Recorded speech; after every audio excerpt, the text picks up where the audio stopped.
Assalamualaikum warahmatullahi wabarakatuh.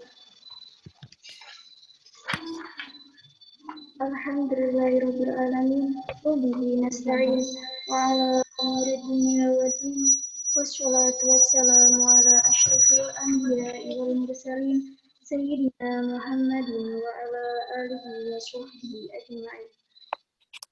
Yang berhormat Bapak Mudzakkir MAG selaku Rektor IAIN Kudus. Yang terhormat Bapak Hamid Abdullah selaku DPL kelompok 141. Yang terhormat Bapak Muhammad Saiful Anam SE selaku narasumber. Dan tak ketinggalan pula peserta online yang berbahagia. Pertama-tama marilah kita panjatkan puji syukur kepada Allah Subhanahu wa Ta'ala yang telah memberikan rahmat, taufik, serta inayahnya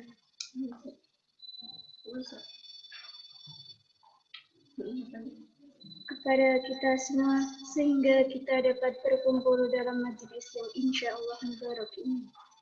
Salawat serta salam semoga tetap tercurah limpahkan pada junjungan kita Nabi Muhammad Shallallahu Alaihi Wasallam yang kita tunggu syafaatnya di yaumul kiamah kelak nanti. Memasuki acara yang pertama yaitu pembukaan. Marilah kita buka seminar online yang berjudul Problematika Perbankan Syariah dan Penyelesaiannya dengan bacaan suratul Fatihah. Ala habibnya Al-Fatihah.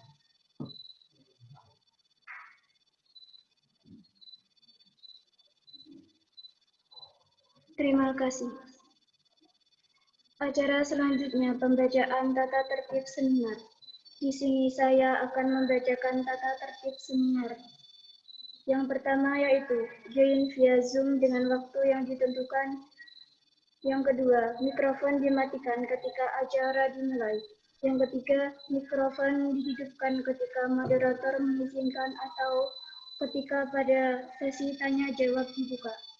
Yang nomor 4, format penyampaian pertanyaan disampaikan di kolom pesan dengan format sebagai berikut. Nama, asal instansi, dan mohon izin bertanya. Selanjutnya saya akan membacakan CV dari pemateri pertama, yaitu Bapak Muhammad Saiful Anam. Nama Muhammad Saiful Anam SE. Tempat tanggal lahir Kudus 05 September 1993. Alamat Undaan Tengah, Gang 3, Undaan Kudus. Moto, ora bisnis, ora urip. Kepada pemateri pertama, saya persilahkan.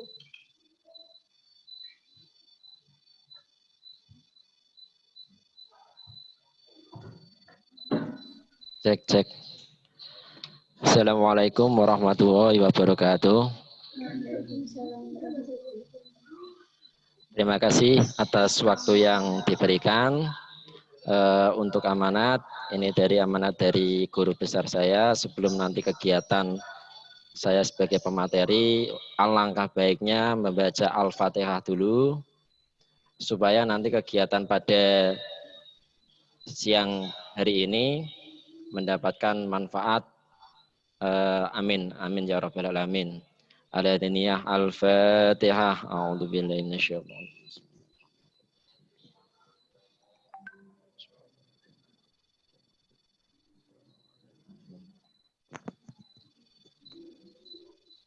Terima kasih.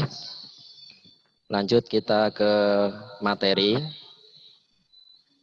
Materi pada kegiatan siang hari ini adalah problematika perbankan syariah. Nah, itu kemarin sudah tak tampilkan materinya. Ini kok belum ada, Mbak? Ya, kemarin sudah tak tampilkan PowerPoint-nya. Nanti mohon ditampilkan supaya nanti saya juga membantu dalam menerangkan, juga nanti untuk para pendengar itu juga memperhatikan. Terima kasih. Ya. Nah, terima kasih, ini sudah tampil. Selanjutnya, masalah problematika perbankan syariah. Di sini saya dalami itu ada 4 aspek. Aspek yang pertama itu adalah problematika mengenai sumber daya manusia atau SDM. Permasalahan yang kedua yaitu mengenai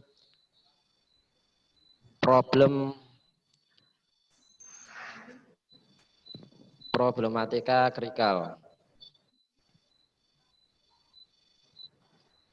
Dan yang keempat mengenai problematika legal atau struktural, dan yang terakhir, problematika yang terakhir adalah problematika pasar atau komunal.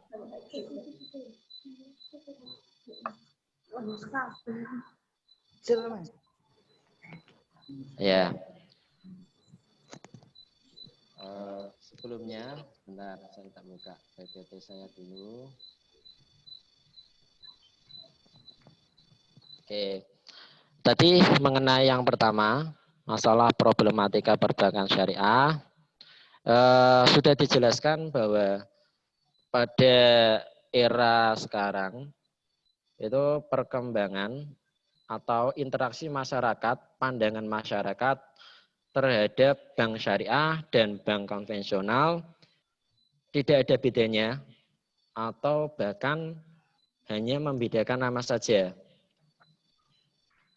Nah, menurut dari masyarakat, bank syariah itu banyak yang mengatakan itu syaratnya lebih rumit. Jadi mereka mungkin sanksi, ya, sanksi untuk mengambil atau bertransaksi pada bank syariah itu sendiri.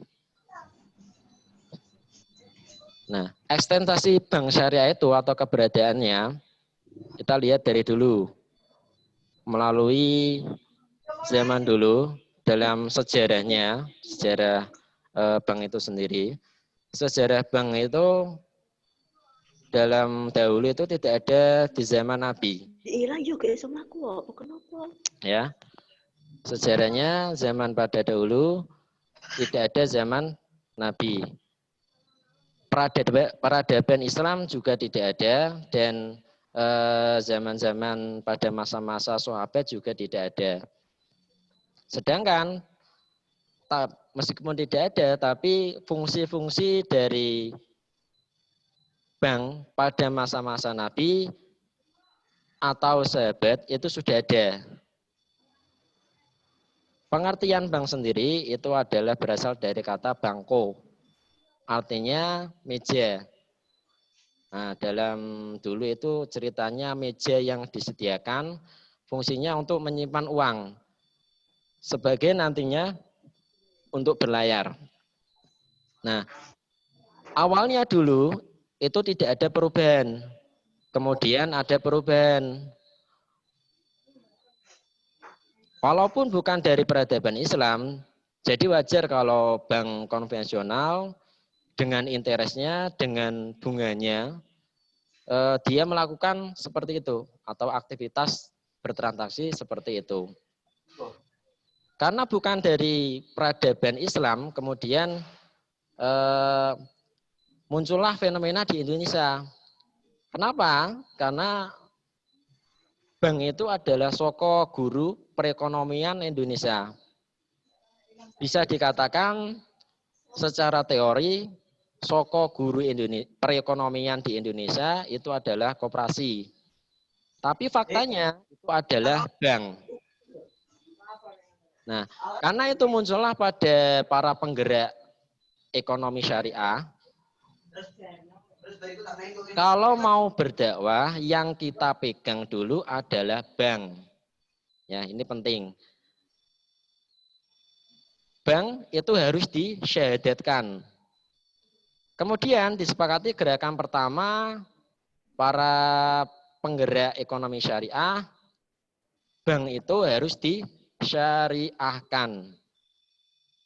Nah, berangkat dari peradaban itu, peradaban Islam, tidak berarti kita tidak mengikuti.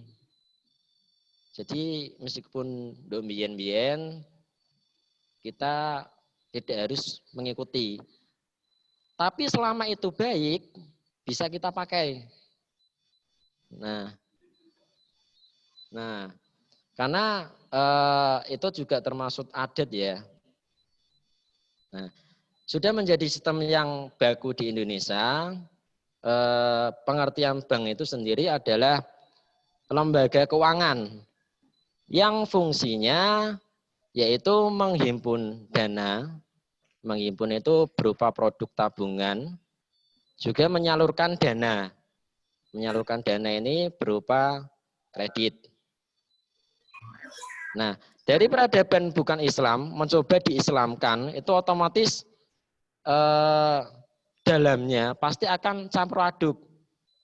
Ya, pasti awalnya duduk bukan dari peradaban Islam, tapi mau diislamkan itu pasti artinya ada campur aduk.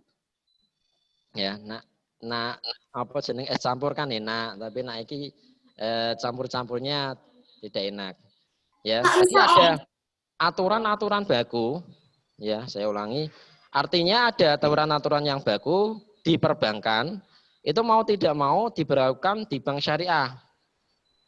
Jadi kebijakannya hampir mirip, termasuk di dalamnya itu adanya SDM, ya sumber daya manusia. Nah, ini kita sudah mulai problem yang sumber daya manusia. Jadi sumber daya manusia ini problemnya bisa dikatakan, mohon maaf, ini adalah SDM karbitan. Nah, kenapa saya mengatakan karbitan? Kenapa? Cuma di training seminggu misalkan, 1 bulan, 2 bulan, atau 3 bulan. Lalu convert ke bank syariah. Nah, sedangkan dari SDM tersebut itu banyak yang tidak paham atau tidak bisa menjelaskan. Nah, contoh misalkan ada sebuah nasabah mengajukan di bank. Nah, dari SDM-nya menjelaskan, misalkan mau mengajukan mobil dengan harga 100 juta. Ya. Kemudian bagi hasilnya 30 juta. Nah, dari SDM-nya sendiri itu menjelaskan bahwa ini loh yang namanya bank syariah. Nah, sesingkat itu. Nah, dengan demikian bahwa pengaduan dari SDM tersebut itu kurang paham atau kurang menjelaskan. Bagaimana kalau ketemu nasabah yang kritis? Ya. Jadi mungkin bagi hasilnya segini, SDM-nya bilang maaf, nasabahnya bilang ini kok sama ya dengan bank konvensional. Nah, dengan santainya dari SDM-nya bilang, oh iya memang sama. Nah, itu kan sangat-sangat bahaya sekali. Nah, padahal kan bank syariah dan bank konvensional itu jelas berbeda. Seperti itu. Kemudian kebijakan yang ada di Bank Indonesia itu seharusnya ada di bank konvensional ini diterapkan dalam bank syariah. Walaupun di perkembangannya itu sudah ada.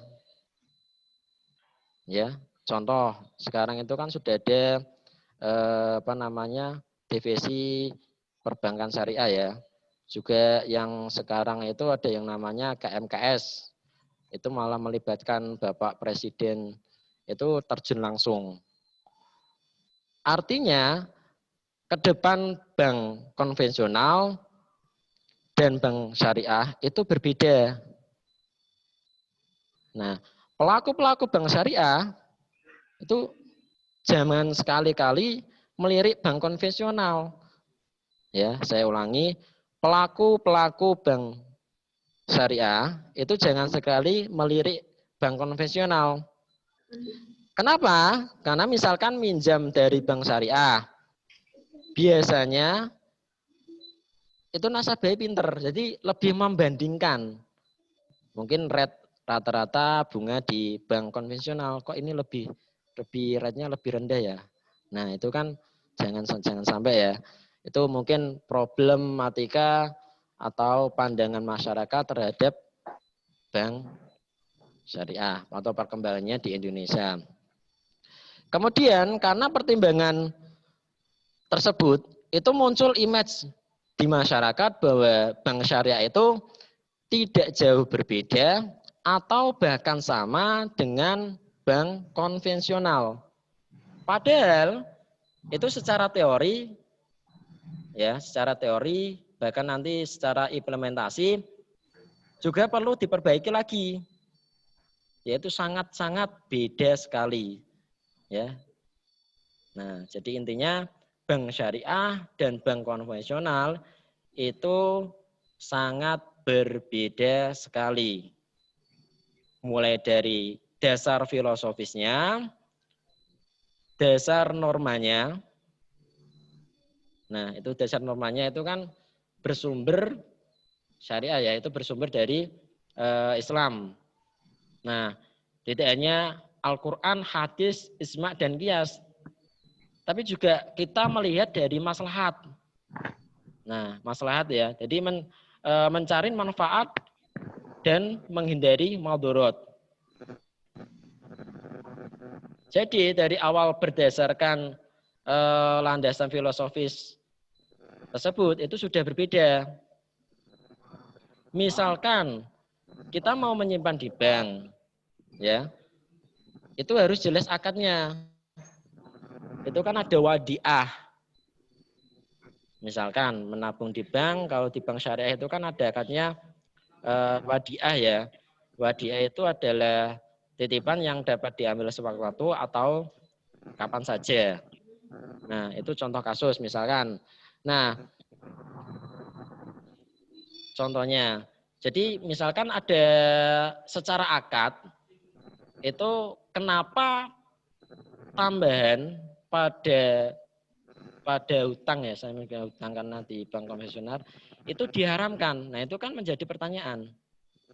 Nah, berdasarkan yang saya dalami bahwa pertanyaan tadi itu ada dua penjelasan.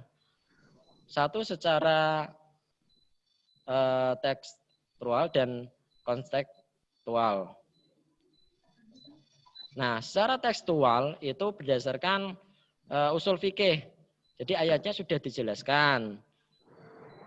Kalau kontekstual atau filsafatnya, akad itu, akad utang itu adalah tabaruk.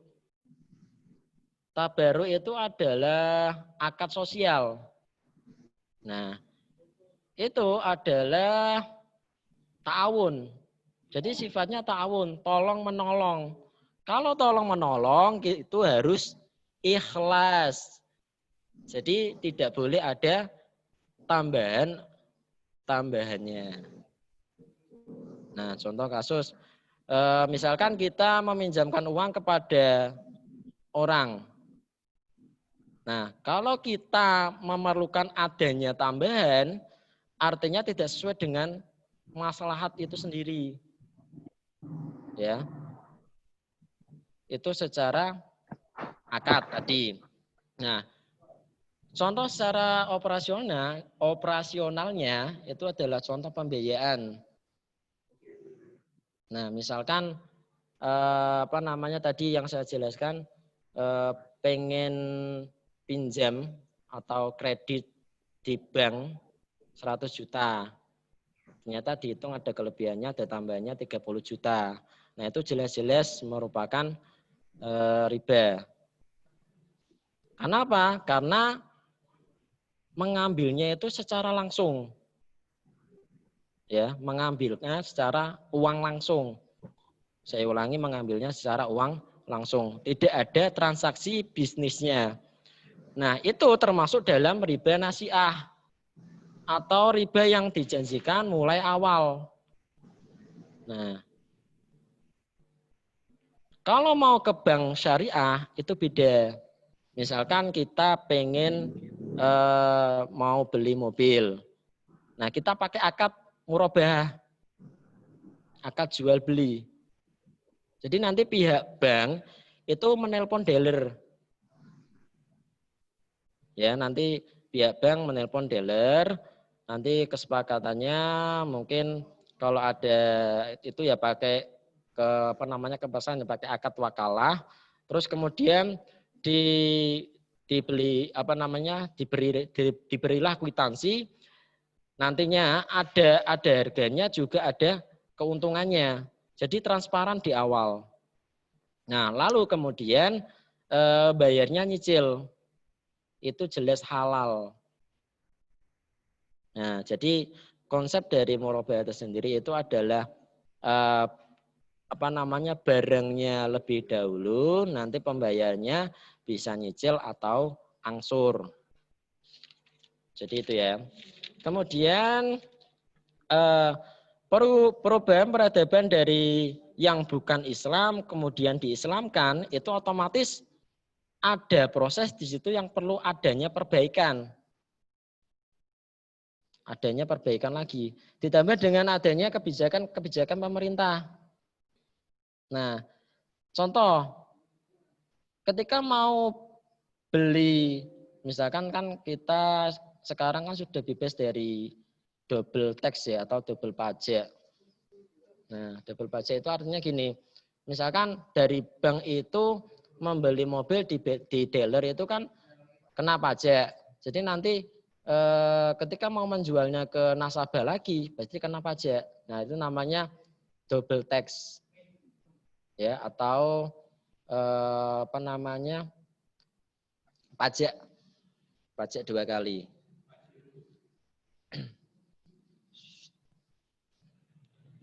Nah, tapi permasalahan itu sekarang sudah clear. Selanjutnya, dalam peraturan bank konvensional, bank itu tidak boleh memiliki aset. Jadi namanya juga lembaga keuangan. Ya bisnisnya harus uang saja. Ya. Sementara di bank syariah itu adalah bisnis real. Dalam konteks ekonomi, bank dalam bisnis real itu lebih menggerakkan ekonomi masyarakat. Nah, menariknya di situ. Kemudian nanti misalkan kita menyimpan uang di bank, misalkan. Nah, uang kita di bank digunakan untuk bisnis apa? Nah, misalkan, saya ulangi ya, tadi misalkan kita mau menyimpan uang di bank. Jadi uangnya itu digunakan buat apa? Untuk bank itu sendiri, antara bank konvensional dan bank syariah. Nah, kita dalami. Kalau bisnisnya atau kalau bisnisnya itu halal, itu bolehlah. Tapi kalau kita ingin walaupun kita tidak ingin tahu, harusnya kan kita tahu itu bisnisnya buat apa. Itu ya. Kalau memang untuk bisnis halal, boleh-boleh saja atau oke lah. Tapi jangan-jangan itu untuk bisnis yang tidak baik. Misalkan untuk buka diskotik, ya, bisnis senjata, atau pembiayaan yang sifatnya haram, itu kan tidak boleh ya. Nah, itulah kemudian dari sisi tersebut, itu di mana menabung di bank konvensional itu menjadikan haram. Nah, karena tadi sudah tak jelaskan, karena tadi penjelasannya bisnisnya buat apa. Kalau bisnisnya halal, oke. Nah, kalau tidak halal bagaimana? Nah, kemudian bagaimana kesadaran bagi hasil masyarakat? Misalkan kita menggunakan akad mudharabah, ya.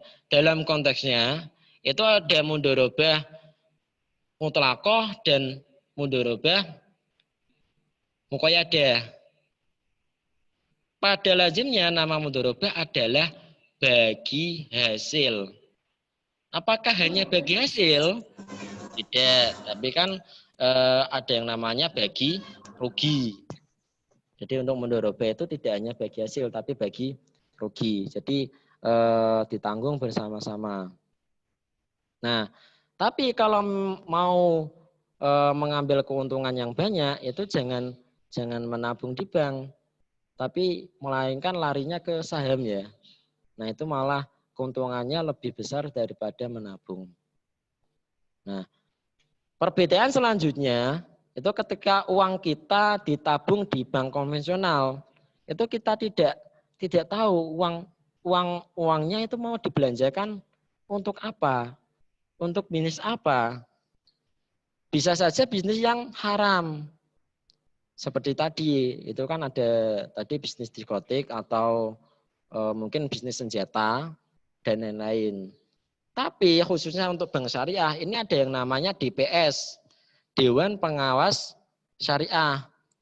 Otomatis akan dibuat bisnis-bisnis yang halal karena sudah ada pengawasan. Bahkan sampai sekarang itu DSN MUI tidak memperbolehkan pembiayaan untuk rokok. Ya, jadi hanya untuk bisnis real serta kontribusi untuk masyarakat itu sangat nyata sekali. Seperti itu ya. Nah, cukup dari saya kembalikan ke moderator. Sekian, kalau ada ada perkataan saya yang kurang terpuji, mohon maaf. Saya tutup. Assalamualaikum warahmatullahi wabarakatuh.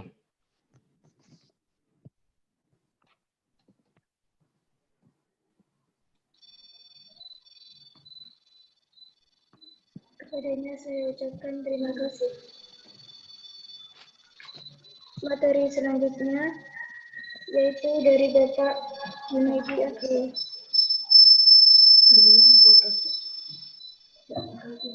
Sebelumnya harap peserta menyalakan kameranya untuk dokumentasi.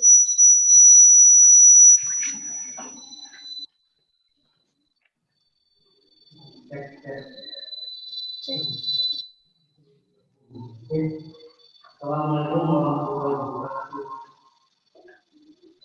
Waalaikumsalam warahmatullahi wabarakatuh. Waalaikumsalam.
Ini sudah saya.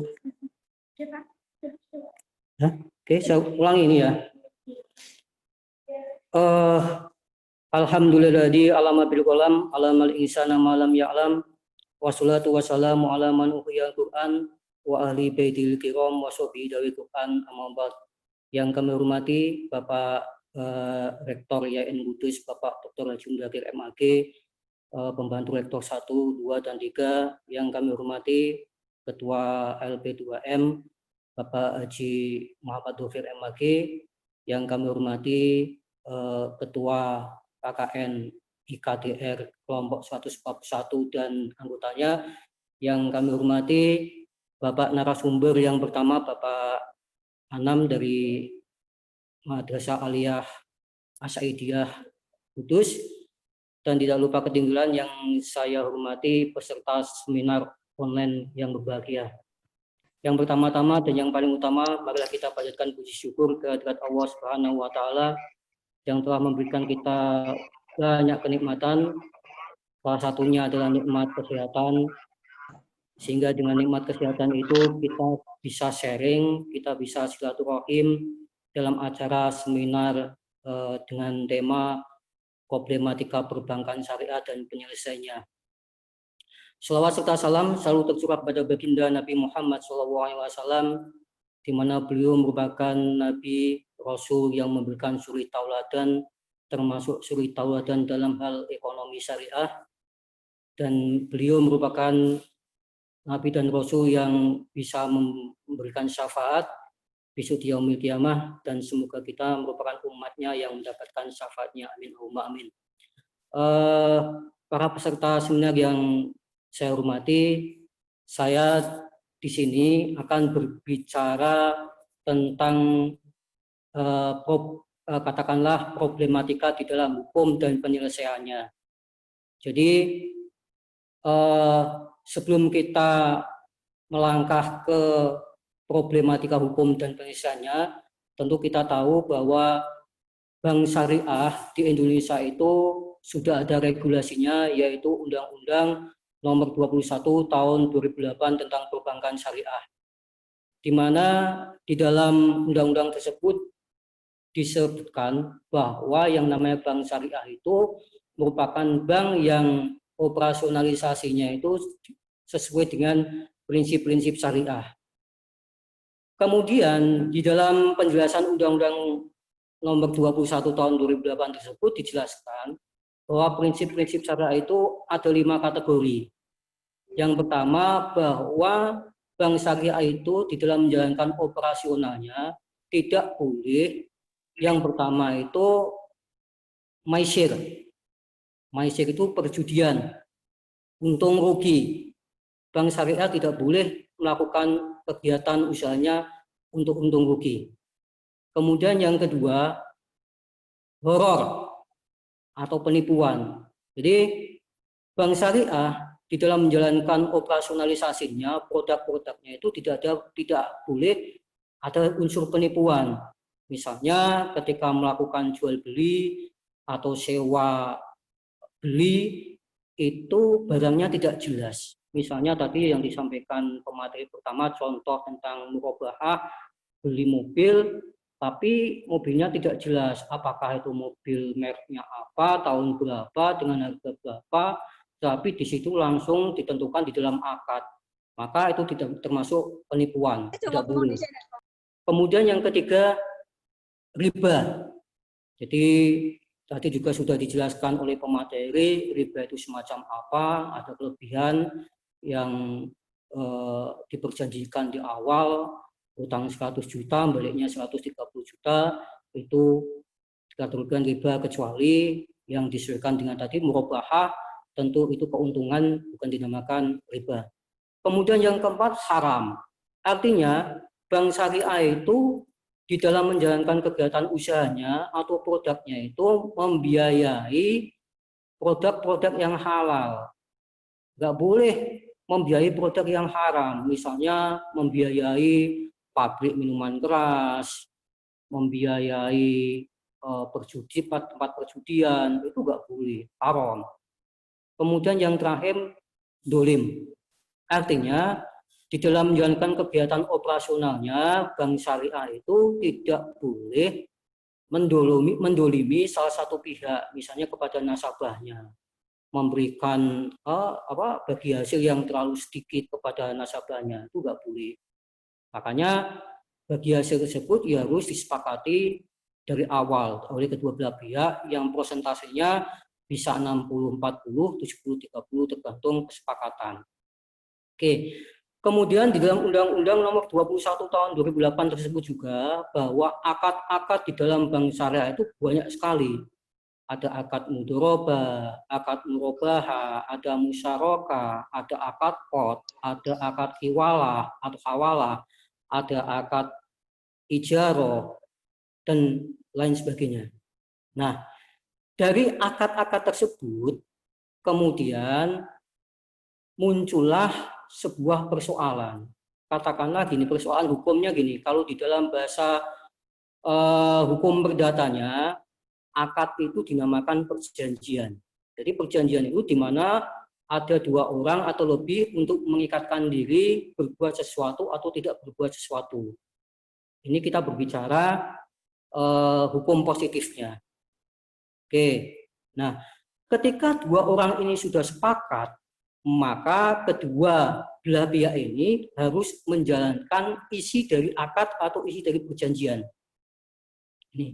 Maka di dalam Kitab Undang-Undang Hukum Perdata bahwa syarat untuk melaksanakan akad atau perjanjian itu ada dua. Yang pertama adalah syarat subjektif, yang kedua adalah syarat objektif. Syarat subjektif ini adalah syarat mengenai orang yang melakukan perjanjian atau melakukan akad. Syarat yang subjektif ini yang pertama adalah harus berdasarkan kesepakatan. Tidak boleh perjanjian atau akad itu karena keterpaksaan. Tidak boleh. Kemudian yang kedua harus cakap hukum, artinya mampu melaksanakan hukum. Untuk dikatakan cakap hukum, menurut hukum perdata itu, ya yang pertama adalah dewasa, dan yang kedua tidak gila. Nah, umur dikatakan dewasa menurut hukum perdata adalah kalau laki-laki itu berusia 21 tahun, kalau perempuan berusia 19 tahun. Nah, ketika ada akad atau perjanjian di dalam perbankan syariah itu kok tidak memenuhi unsur-unsur subjektif, maka perjanjian itu sebenarnya bisa jalan, bisa terus, tapi dapat dibatalkan oleh salah satu pihak. Oke, kemudian syarat yang kedua adalah syarat objektif, syarat mengenai objek atau benda yang diperjanjikan atau yang diakadkan. Ini ada dua. Yang pertama, objeknya itu harus jelas. Tadi yang saya katakan, misalnya jual beli mobil, barangnya harus jelas. Mobil mereknya apa, tahun berapa, warna apa, harganya berapa, itu harus jelas. Nah, itu yang kedua, objek yang diperjanjikan itu tidak boleh bertentangan dengan kausa yang halal. Artinya tidak boleh bertentangan dengan undang-undang, norma hukum, norma kesopanan, norma kesusilaan, maupun norma agama. Misalnya tadi akad minum-minuman jual beli miras, kemudian mohon maaf illegal logging ataupun yang lainnya itu juga tidak diperbolehkan. Maka ketika ada kedua belah pihak yang menjalankan perjanjian atau akad ini bertentangan dengan syarat objektif, maka secara hukum itu batal demi hukum. Artinya dianggap tidak ada perjanjian sama sekali. Oke? Nah, dari perjanjian tersebut, yang nama orang yang melakukan perjanjian, kadang ada yang taat, kadangkala ada yang tidak taat, atau ingkar janji. Nah, dalam bahasa hukum positifnya, orang yang ingkar janji terhadap isi perjanjian atau isi akad yang telah disepakati itu dinamakan wan prestasi atau ingkar janji. Nah, ingkar janji ini ada 4 kriteria. Yang pertama, tidak melakukan isi perjanjian sama sekali. Sudah jelas tadi akadnya murabahah itu harus mengangsur tiap bulannya sebesar misalnya 5 juta per tahun, per bulan, tetapi nasabah ini tidak membayar angsuran sama sekali. Maka ketika dia tidak melaksanakan isi perjanjian itu dianggap bukan prestasi. Kemudian yang kedua, melakukan tapi tidak sesuai. Tadi dijanjikan bahwa mengangsur tiap bulannya itu 5 juta. Tapi nasabah ini mengangsurnya 1 juta, 2 juta. Enggak ada 5 juta. Ini tidak sesuai.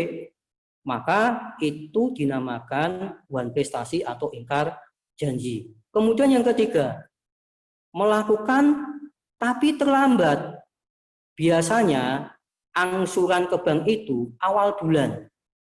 Tetapi sang nasabah ini membayar angsuran itu tidak tepat waktu, terlambat, tanggal 30 atau tanggal 25 baru dikasihkan. Jika ini kriterianya adalah wan prestasi atau ingkar janji. Kemudian yang keempat, melakukan yang dilarang di dalam perjanjian. Misalnya apa? Bahwa mobil yang diangsur itu tidak boleh dijual dulu, tapi nasabah tetap melakukan perbuatan tersebut sehingga itu dinamakan wan prestasi. Nah, ketika ada pihak yang melakukan wan prestasi, biasanya ini nasabah, maka tentu bank syariah itu akan mengalami kerugian, ya, akan mengalami semacam apa ya tadi rugi. Maka ya, bank syariah ini itu bisa menyelesaikan sengketa perjanjian tersebut melalui ya jelas di dalam Undang-Undang Nomor 21 tahun 2008 ketika ada persoalan-persoalan sengketa di dalam bank syariah maka diselesaikan lewat pengadilan agama atau lewat jalur litigasi.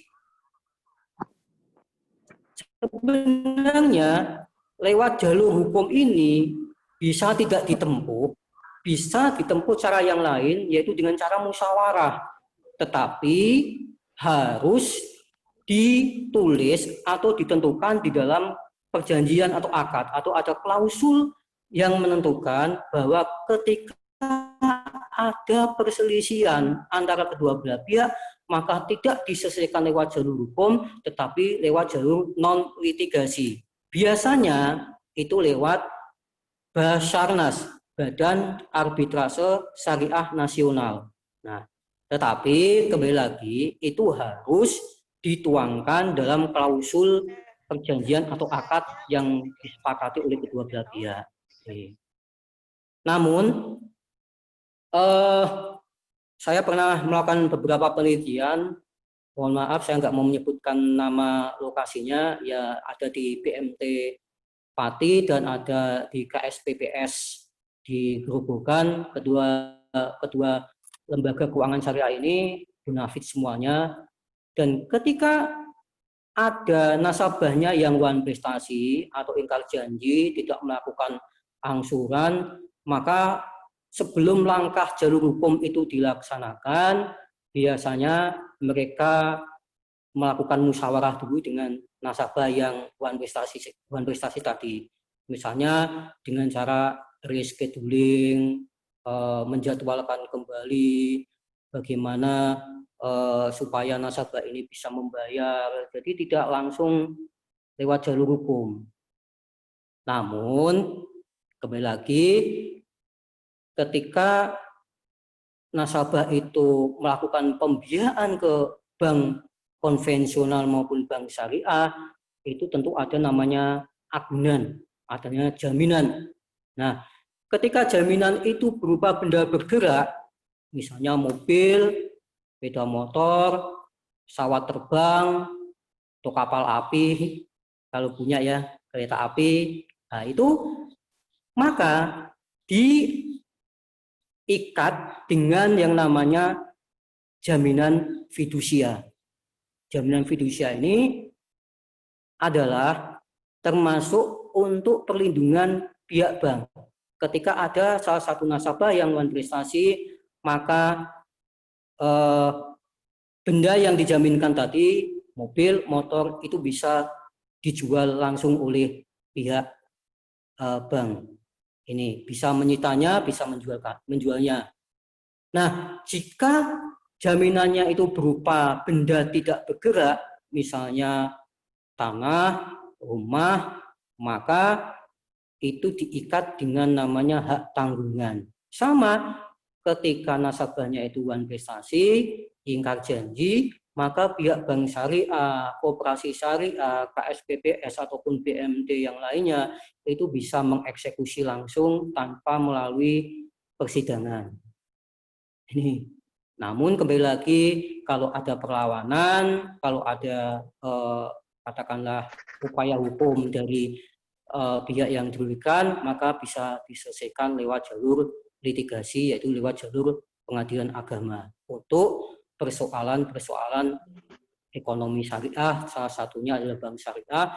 Maka untuk menyelesaikan perkaranya ya harus melalui pengadilan agama. Tentu prosesnya agak panjang dan agak lama, ya, karena harus ada, karena ini gugatan perdata, maka ada replik, ada duplik, apalagi nanti kalau ada banding, apalagi nanti kalau ada upaya hukum yang lainnya, misalnya kasasi atau peninjauan kembali, itu sangat panjang dan lama ini. Jadi itu persoalan-persoalan hukum yang terjadi pada bank syariah itu biasanya berawal dari perjanjian ini, dan itu bisa diselesaikan bisa secara musyawarah maupun secara hukum. Mungkin itu yang bisa saya sampaikan. Kita nanti mungkin lebih banyak di diskusinya ya. Kurang lebihnya mohon maaf. Assalamualaikum warahmatullahi wabarakatuh.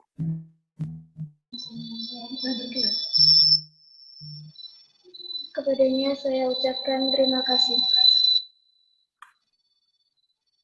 Acara selanjutnya yaitu sesi tanya. Sebelum kita ke acara selanjutnya, harap semua peserta menyalakan kameranya untuk dokumentasi.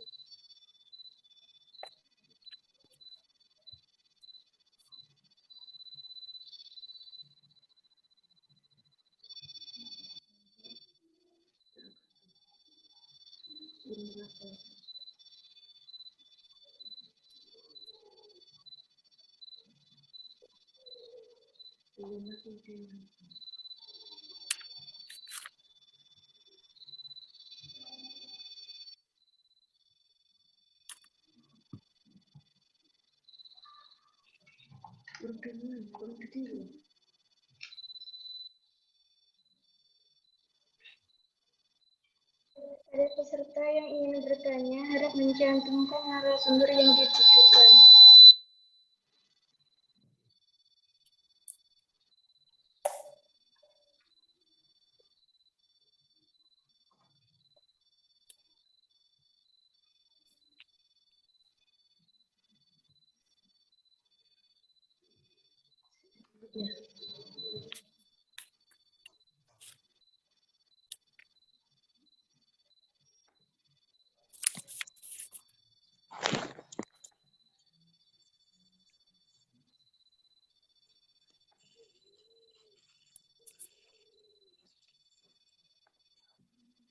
Mungkin sudah paham semuanya, Mbak.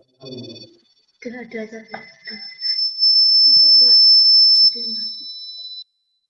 Ada pertanyaan yang masuk, Pak? Ya, silakan.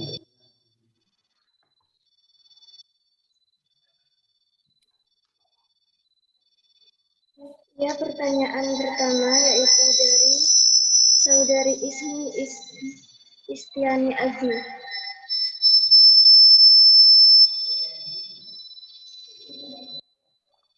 Tak matikan dulu, Mbak. Tak mutnya dulu. Dimatikan dulu aja.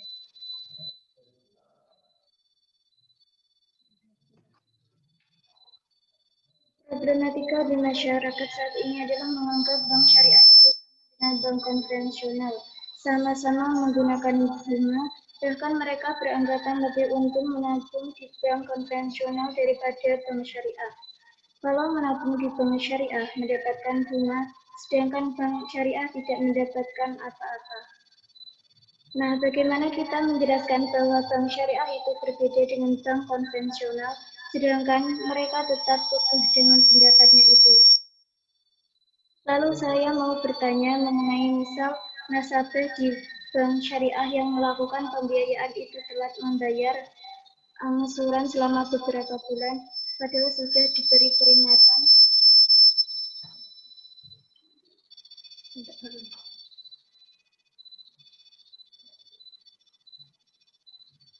Sudah diberi peringatan oleh bank tersebut, tapi nasabah belum bisa membayar. Lalu apa yang dilakukan bank syariah terhadap nasabah itu? Apakah tetap diberi kelonggaran angsuran ataukah melalui jalur hukum atau bagaimana? Terima kasih.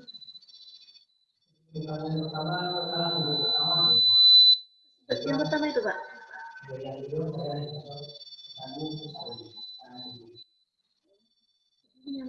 Narasumber pertama dulu ya, Pak ini. Ya.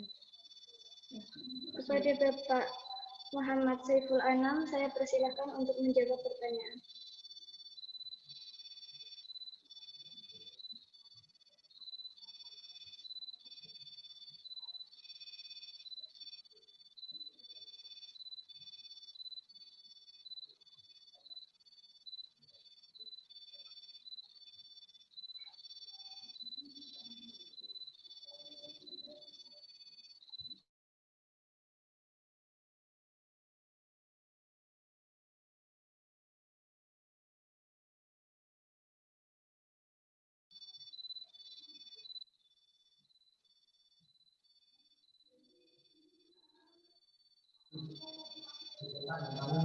Iya, baru dibaca kayaknya, Pak.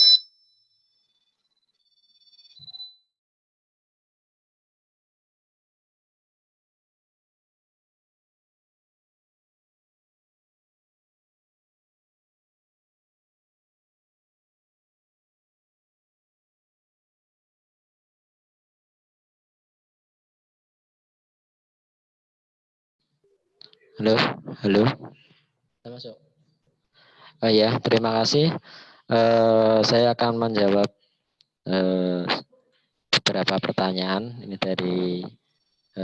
dari yang ada di chat mengenai apa ini?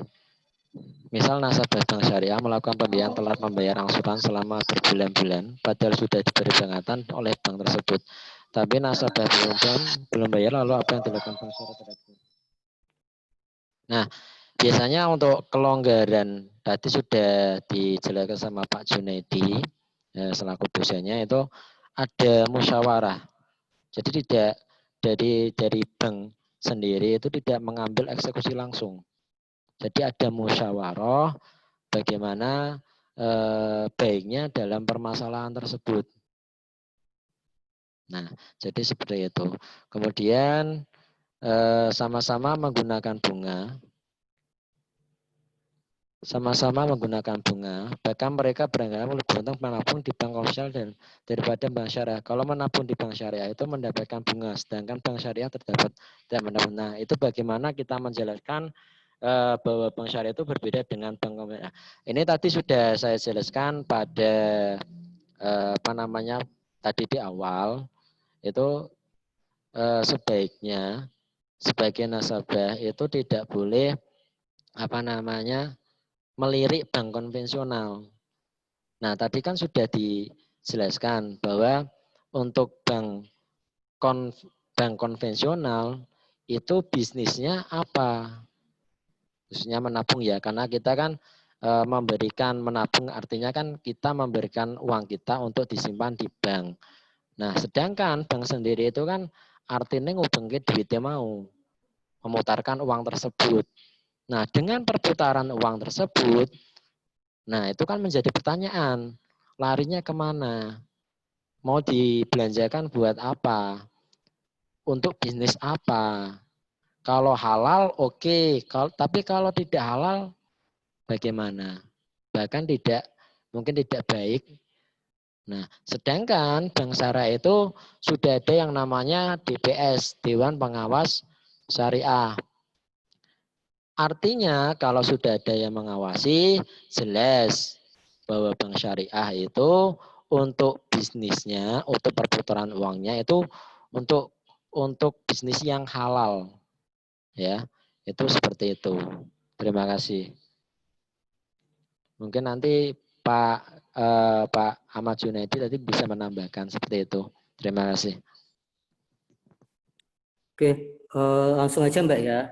Terima kasih atas pertanyaannya. Saya cuma akan menambahi dari jawaban Pak Muhammad Syaiful Anam bahwa bagaimana membedakan antara bank syariah dengan bank konvensional. Sebenarnya ada beberapa perbedaan yang membedakan antara bank syariah dengan bank konvensional. Dari segi konsep dasarnya, bahwa bank syariah ini itu berprinsip pada ketauhidan. Artinya bahwa ketika di dalam menjalankan kegiatan ekonomi syariah yang terimplementasi di bank syariah itu adalah untuk mencari ridho Allah. Jadi tidak hanya sekadar muamalah saja, tidak mencari keuntungan, tetapi juga untuk mencari pahala kepada Allah Subhanahu wa Ta'ala. Ini, kalau bank konvensional jelas itu hanya untuk duniawi saja. Jadi untung rugi tidak masalah. Ataupun cara yang dilakukan haram itu juga no problemo, karena memang tidak ada unsur ketauhidan. Kemudian perbedaan yang selanjutnya tadi disampaikan, kalau di dalam bank konvensional itu hanya ada yang namanya direksi, manajer, komisaris. Tetapi kalau di bank syariah, di samping ada direksi, ada manajer, ada komisaris, juga ada yang namanya Dewan Pengawas Syariah.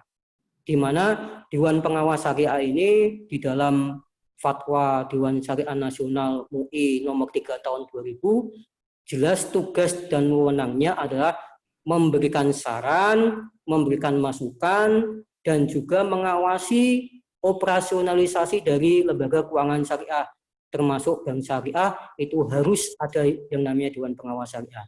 Tentu ketika ada Dewan Pengawas Syariah ini, tentu akan mengawasi bagaimana produknya, bagaimana operasionalisasinya, itu sudah sesuai dengan syariah atau belum. Kalau ternyata tidak sesuai dengan prinsip syariah, tentu operasionalisasi produk itu akan dihentikan oleh DPS, Dewan Pengawas Syariah. Ini. Jadi kalau istilahnya, katakanlah kalau bank, ini perbedaan selanjutnya ya, kalau di bank konvensional itu namanya bank bunga, margin, jelas. Tapi kalau di dalam bank syariah itu bukan namanya bank bunga, tapi namanya adalah mudharabah atau bagi hasil. Ini tentu jelas perbedaan antara bank syariah dengan bank konvensionalnya. Namun walau kadangkala ini saya katakan praktek-praktek bank konvensional ini juga dilakukan oleh bank syariah. Ya, misalnya itu tadi tabel itu sudah ditentukan ini. Nah, tapi ini saya sepakat dengan Pak Anam bahwa problematika sumber daya manusianya itu ada masalah.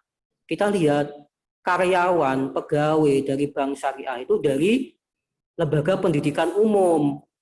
Misalnya dari lulusan S1 bukan fakultas ekonomi syariah, bukan fakultas perbankan syariah, bukan fakultas hukum ekonomi syariah, atau dari madrasah aliyah perbankan syariah dari Asaidiyah, itu bukan. Tapi mereka justru dari lembaga pendidikan umum. Misalnya sarjana pertanian itu bisa menjadi pegawai bank syariah, ekonomi konvensional. Bahkan saya pernah diskusi dengan pegawainya itu, mereka menyebut kata-kata mudharabah aja salah. Mereka menyebutnya mudarobah kan gitu kan jelas beda. Kalau mudoroba itu ya bagi hasil, kalau mudaroba itu apa artinya? Kan karena mereka tidak sesuai dengan kompetensinya. Nah, makanya seharusnya ini menjadi peluang dari lulusan Madrasah Aliyah As-Saidiyah atau lulusan dari IAIN Kudus untuk bisa mewarnai bahkan menggantikan posisi dari karyawan-karyawan yang tidak menguasai atau tidak ada kompetensi di dalam hal ekonomi syariah. Itu ya pertanyaan yang jawaban yang pertama. Untuk jawaban yang kedua, tadi sudah saya jelaskan, jika ada nasabah yang telat membayar beberapa bulan, maka biasanya yang dilakukan oleh pihak bank syariah atau pihak lembaga keuangan syariah lainnya itu melakukan musyawarah, rescheduling. Tapi jika tidak dapat membayar lagi, maka bank syariah, lembaga keuangan syariah lainnya ini mempunyai alternatif, yaitu mengeksekusi jaminan yang telah diagunkan. Ketika itu dijual, kok ada sisa, maka uang sisa dari pelunasan hutang itu dikembalikan kepada nasabah ini. Namun jika tetap kurang, ya sudah selesai, karena memang aset yang diagunkan itu ya memang nominalnya segitu. Itu Mbak ya. Jadi yang dilakukan pertama kali adalah musyawarah, kemudian yang kedua bisa melakukan eksekusi secara langsung tergantung tadi jaminan fidusia atau jaminan hak tanggungan. Namun jika itu tetap tidak terlaksana, maka bisa ditempuh melalui jalur hukum, yaitu lewat jalur pengadilan agama. Terima kasih.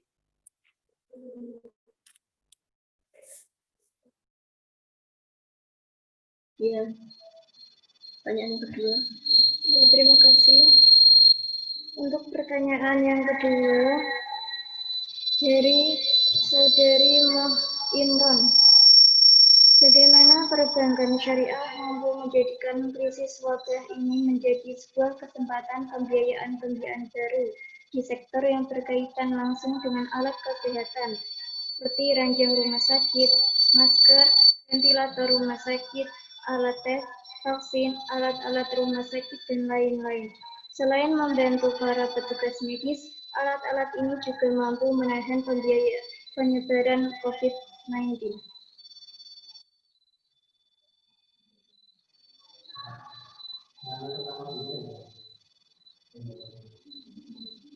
Untuk Pak Anam, kepada Bapak Muhammad Saiful Anam, saya persilakan untuk menjawab pertanyaan.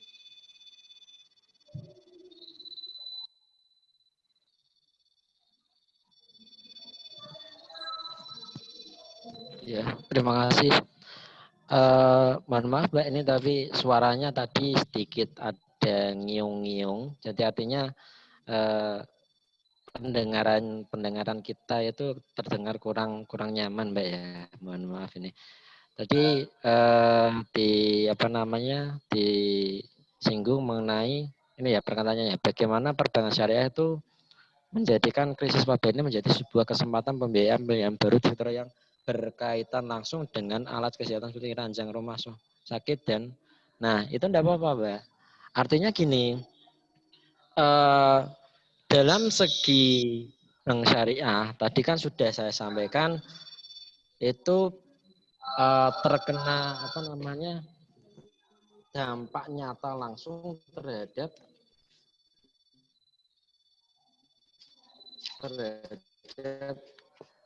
masyarakat, bahkan maslahat ya. Artinya lebih mengambil manfaat daripada madorot.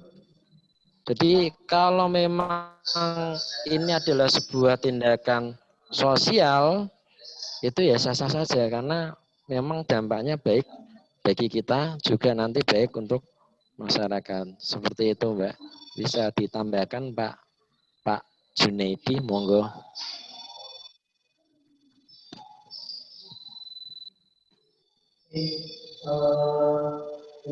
Terima kasih. Jadi suaranya feedback nggak? Ya.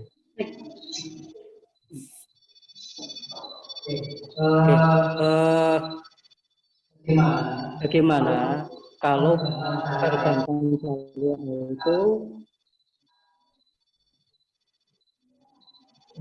juga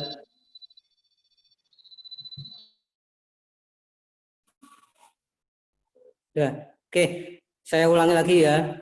Jadi ada pertanyaan, bagaimana perbankan syariah ini menjadikan kesempatan untuk pembiayaan alat-alat kesehatan di era pandemi COVID-19 ini. Tentu boleh-boleh saja. Tadi salah satu prinsip syariah itu ya maslahat tadi, untuk kemaslahatan umat, untuk kepentingan sosial. Tentu perbankan syariah itu bisa membiayai pembelian alat-alat kesehatan ini, ya entah nanti akad yang dipakai itu apa, apakah akad musyarakah atau akad murabahah atau akad yang lain yang telah disepakati oleh kedua belah pihak ini. Jadi welcome saja kalau perbankan syariah ini membiayai untuk pembelian alat kesehatan di era pandemi COVID-19 ini.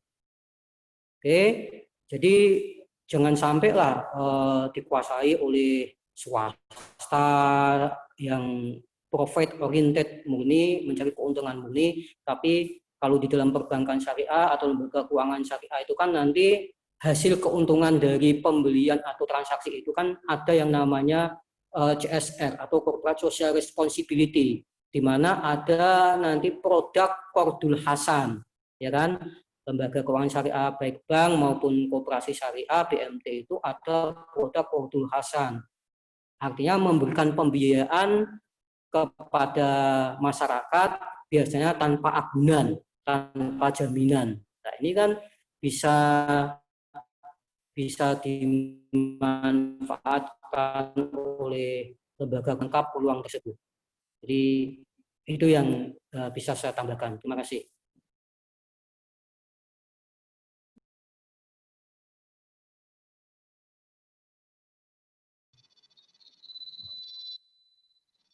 Akhirnya saya ucapkan terima kasih. Untuk pertanyaan selanjutnya yaitu dari Saudari Latifatul Husna yang ditujukan kepada Bapak Saiful Anam dan Bapak Junaidi Abdullah. Pertanyaannya adalah, bagaimana Bank Syariah dalam menyelesaikan masalah hutang yang tidak sanggup dibayar oleh debitur? Seandainya debitur tidak mempunyai apa-apa, bukannya ada hadis yang berisi jika kau berikan utang atau pinjaman kepada orang lain dan orang tersebut tidak mampu mengembalikan, maka kita mempunyai kewajiban untuk membantunya. Dan balasan